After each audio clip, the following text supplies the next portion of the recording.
Ever wonder how the world's biggest companies make sure that the right people have the right access without risking a security meltdown? Welcome to Secured by Design, the podcast where we explore how identity and wider cybersecurity shape the foundation of your digital world. I'm Santosh, and in each episode, I will share insights and practical perspectives on how we can build security into every layer of technologies and business.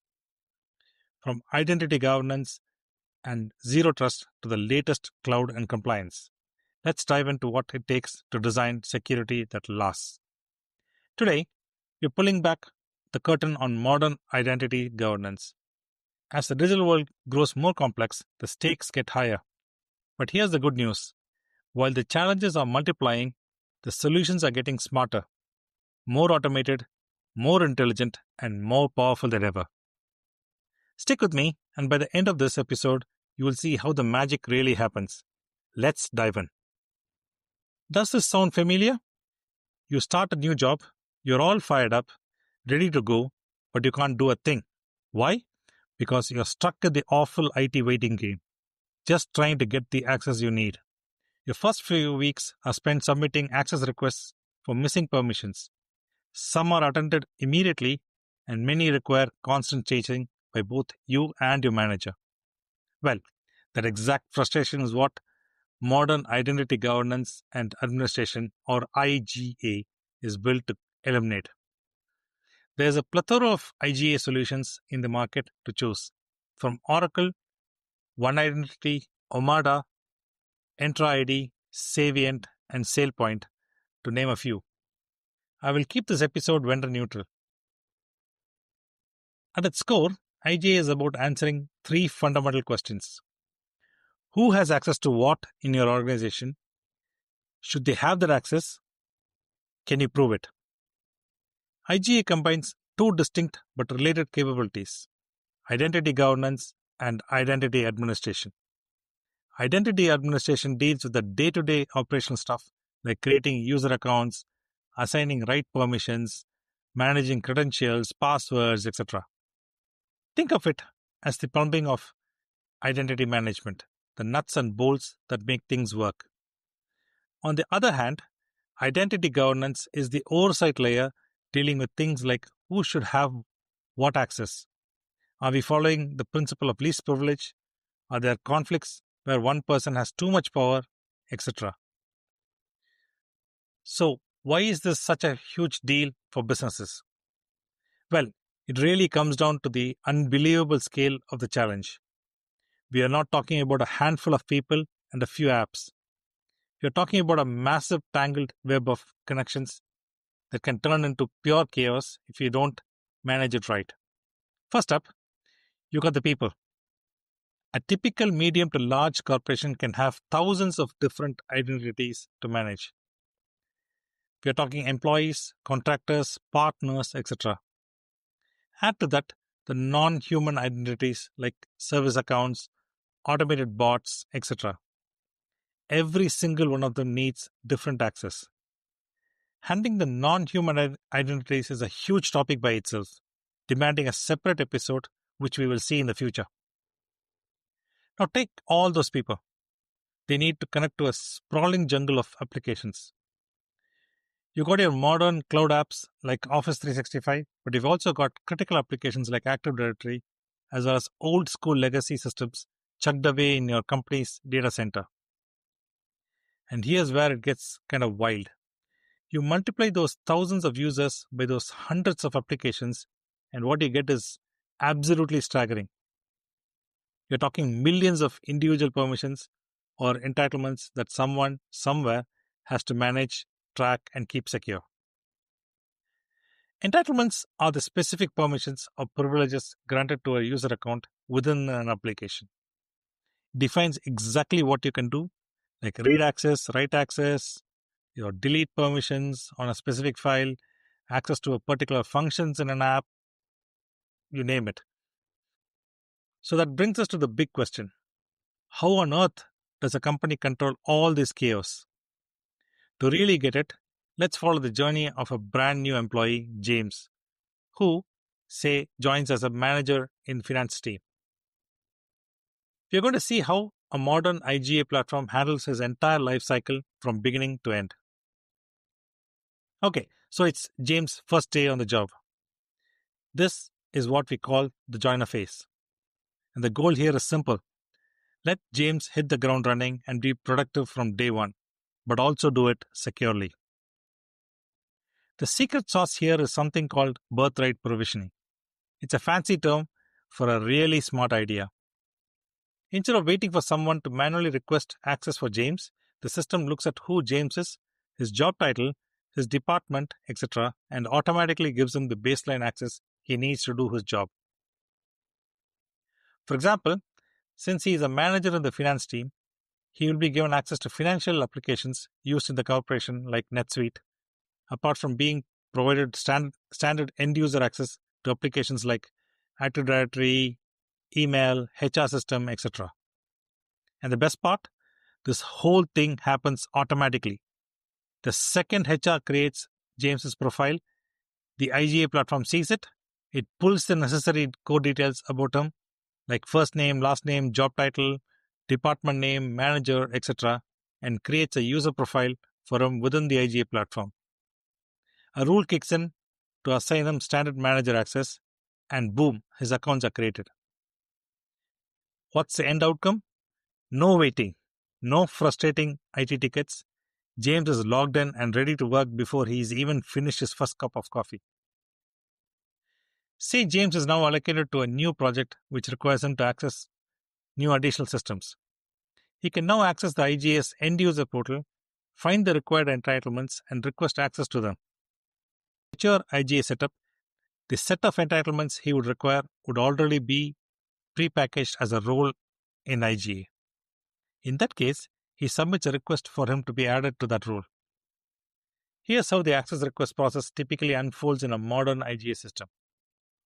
It starts when James identifies a need for a specific application or resource to perform his job.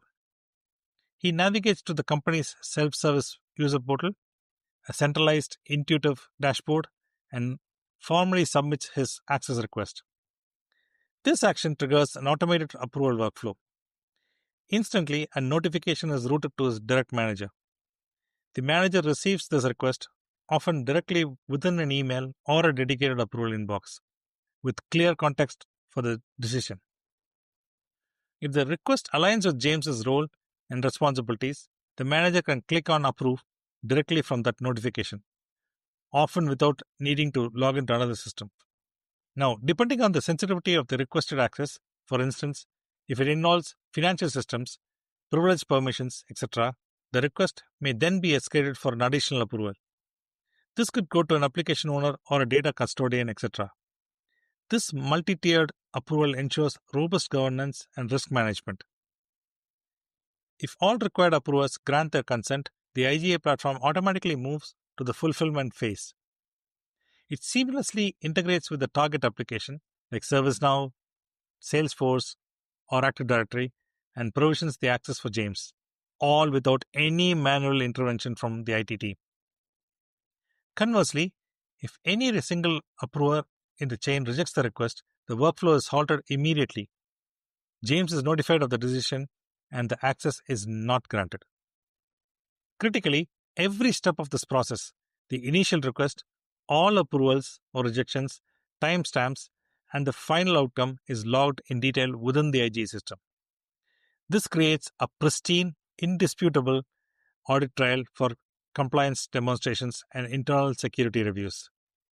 In essence, it transforms access control from a manual, opaque process into a transparent, efficient, and secure workflow that balances user productivity with organizational security.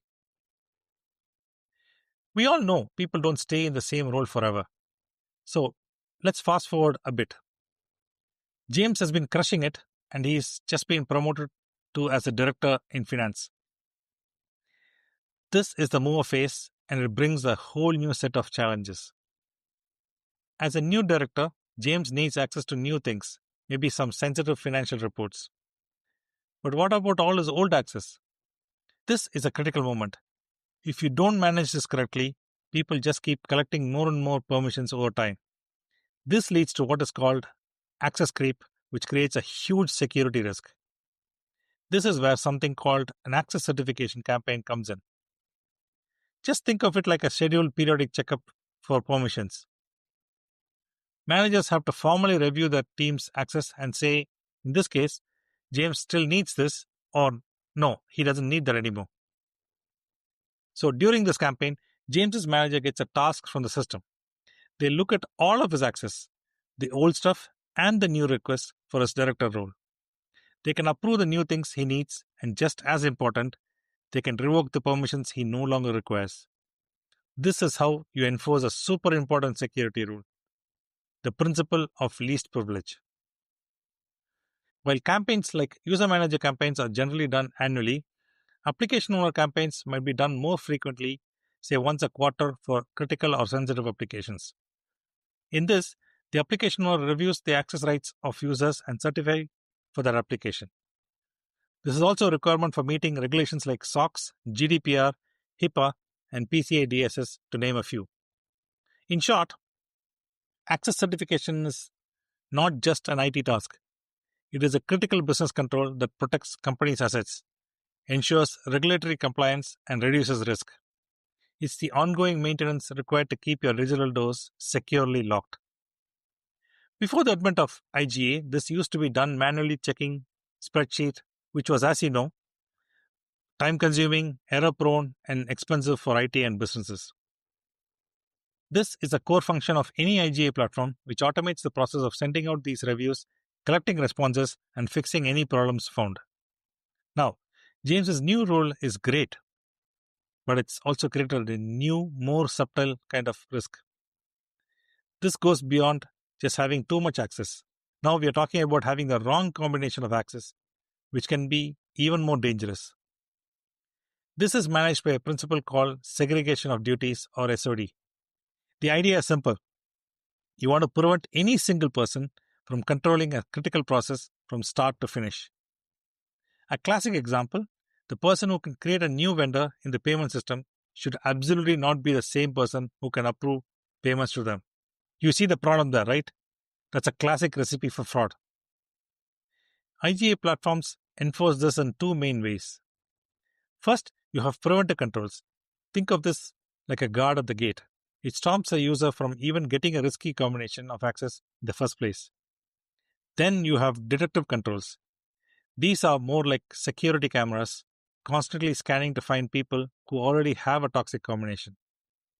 It alerts when it finds one, so it can be fixed. Again, let's go back to James. As his manager is requesting that new financial access, the IGA system's SOD engine immediately throws up a red flag. It sees a potential conflict, but instead of just blocking it, the system does something smart.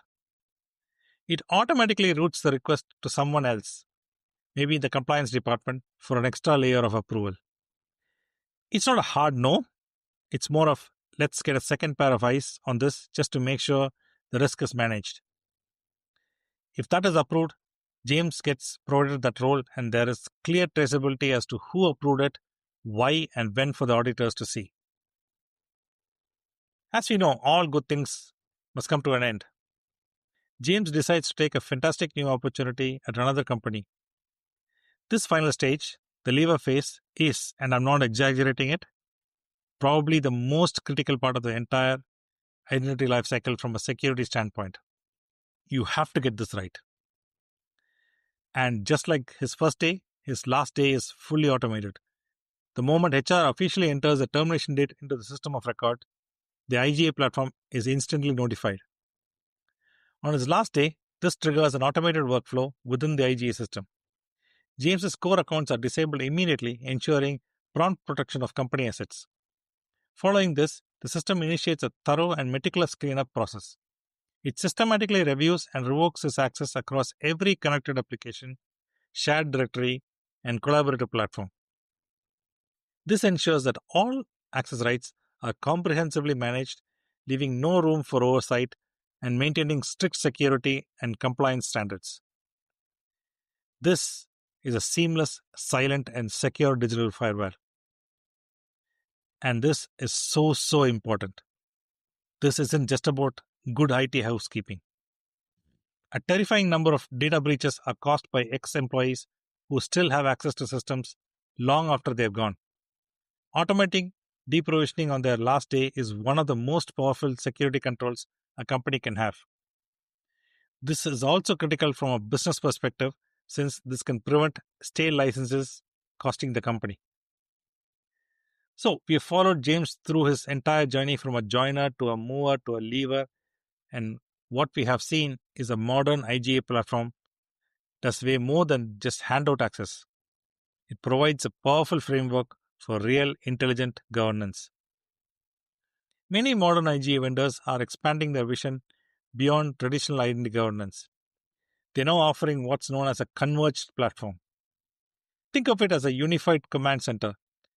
This approach seamlessly integrates the core identity governance we have discussed with critical capabilities like privileged access management, which essentially controls the admin accounts and super user accounts used by the IT administrators.